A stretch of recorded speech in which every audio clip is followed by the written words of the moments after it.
আসসালামু আলাইকুম বন্ধুরা, যারা উপকূল এলাকায় আছেন আল্লাহ পাক জানি না তাদেরকে কেমন রাখছে, কি হালে আছে। তবে দোয়া করি আল্লাহর কাছে তাদেরকে যেন সুস্থ রাখে। যারা যেখানে উপকূল এলাকায় যারা আছেন, নদী বন্দর এলাকা, তাদের কষ্ট, তাদের ছেলে মেয়ে নিয়ে, তাদের পরিবার নিয়ে, গবাদি পশু নিয়ে তারা আছে খুব বিপদে।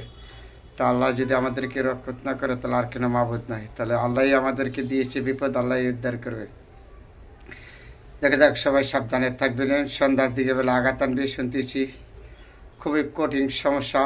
সর্ব থেকে বেশি খারাপ হচ্ছে চট্টগ্রাম, পটুয়াখালী, নোয়াখালী এই দিকটা, তাই না? তারপরেও আমাদের যে মানুষগুলি যেখানে আছে সবাই সবার জন্য দোয়া করবেন, তারা যেন নিরাপত্তায় থাকতে পারে। যখন আঘাত আনবে সবাই যার যতটুকু সম্ভব সবাই তাদের প্রতি একটু সহযোগিতা হাত বাড়িয়ে দিবেন। সবাই এই প্রস্তুতি নিয়ে রাখবেন। আল্লাহ যেন সবাইকে সুস্থ রাখে, ভালো রাখে, যেমন এই মহাবিপদ থেকে যেন